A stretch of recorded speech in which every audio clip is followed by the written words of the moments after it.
What's up, y'all? I want a supervisor. We are back with episode number 4. And listen, did you see the video of the teacher from Texas crying because the students that he's teaching can't read? And they're seniors, high school seniors, can't read, can't write. The man is crying. He is in tears over this. I'm going to put the video right here. Check this out. I'm teaching seniors. These kids are leaving high school and going to college, hopefully, after they finish. We had 2 paragraphs to read, 1 sentence, complete to write. I gave them the sentence stems. I basically completed the sentence for them in the model. These are 17 and 18-year-old kids,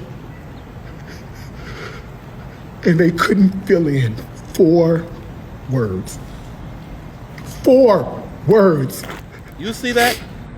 Do you see that? The man is in tears over the fact that these seniors cannot put in 4 words to complete a sentence. What's going on? We need to stop. We need to take a break. We need to take a step back and say, wait a minute, what's happening here? Because this is ridiculous. And I mean, it's technology. You don't need to know how to read and write these days because the phone does everything. It spells for you. It writes your letters. It writes your emails. It does everything. So yeah, I'm not really surprised that we have a generation that don't know how to read and write, because they were born with this phone in their hand. They never had to write a letter. I still love to write. You can look back on my channel. I was just writing in my journal a couple videos ago. I still love to write cursive. I still send letters. You know, I'm old school like that. And believe me, if I had kids, 100% I would teach them that. But the parents are relying on the schools to teach them that kind of stuff, and they're not doing it. And the parents aren't doing it. So these kids just aren't getting it. We have a generation that doesn't know how to read and write. That's crazy. I don't know, maybe multiple generations. You know, like I said, I don't have kids. I don't know.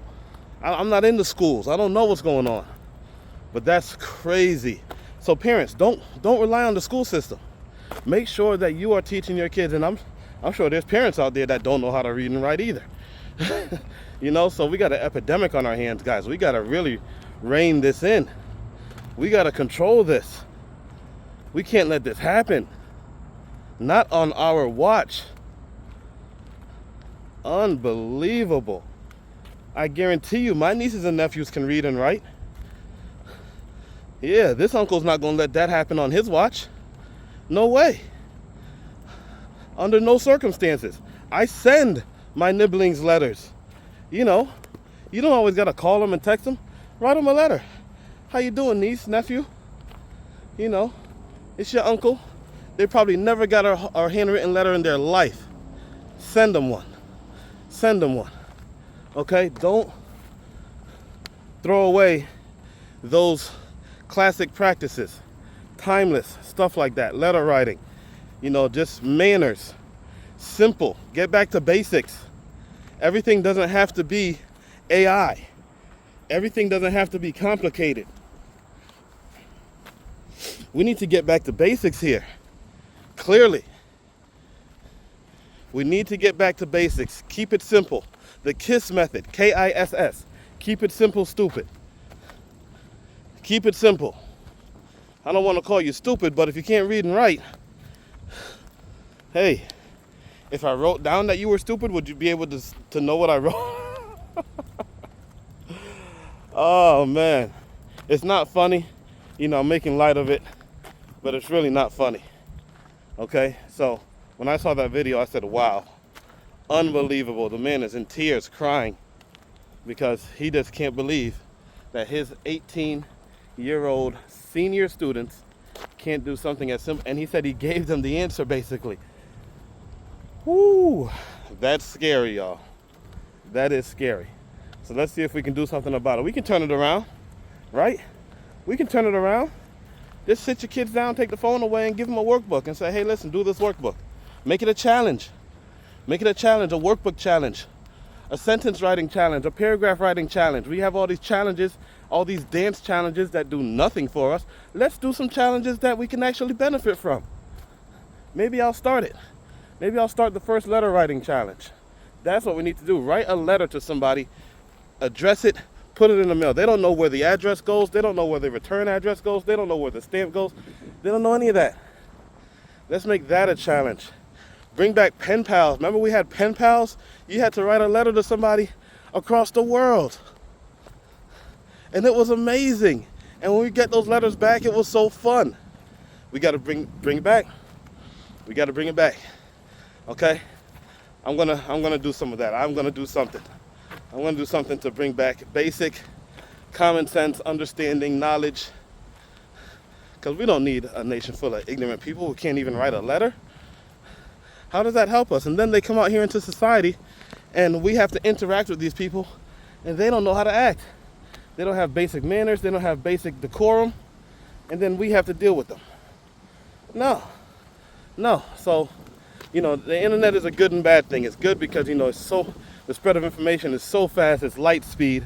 But at the same time, it's so easy because it's light speed that people feel like it's always going to be there. And whatever they need, they can just look it up. They don't actually have to learn anything. No, you still got to learn. You still got to learn. Okay? So, yeah, shout out to that teacher in Texas. I'm going to see if I can figure out his name. Shout out to you, man.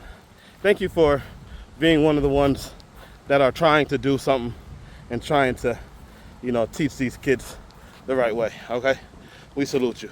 You know what? There was a movie that came out in 1989 called Lean on Me with Morgan Freeman. If you know that movie, you know exactly what I'm talking about.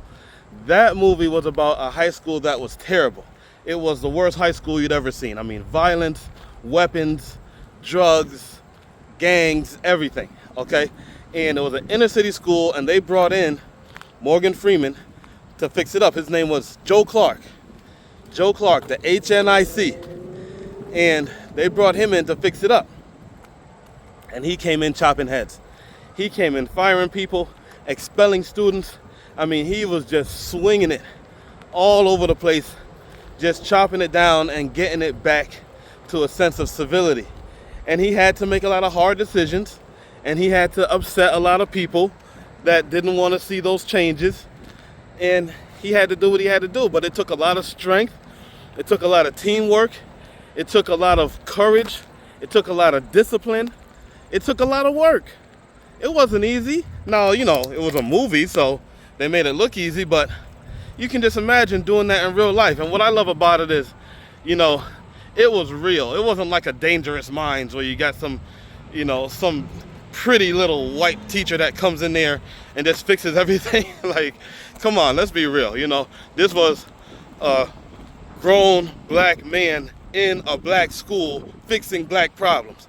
Okay, and it's not even about a race thing, but it's just, it was really good. And we had movies like that back then, and we had TV shows like that back then that would set you. You know what I mean? That would just give you a reminder that, hey, you know what? I better make sure that I'm on point because I don't want this happening to me. I mean, we had real media that was teaching real lessons back then. I don't know what we got now. I don't keep up on media these days with the movies and stuff like that. And part of the reason is because of that, because they don't make movies like that anymore that I'm seeing. Maybe I'm missing them. I don't know. But I'm not seeing them. So we need to bring back movies like Lean on Me. We need to bring back shows like The Cosby Show, even though Cosby ruined that legacy with all the stuff that he did, allegedly. I don't know. But I do know one thing. That show was amazing. That show was amazing. It taught a lot of values, and it gave you a sense of respect for the black experience in general. It didn't matter if you were black or not. I know plenty of white people that loved that show because they just wanted to see that. They wanted to see black people just being black.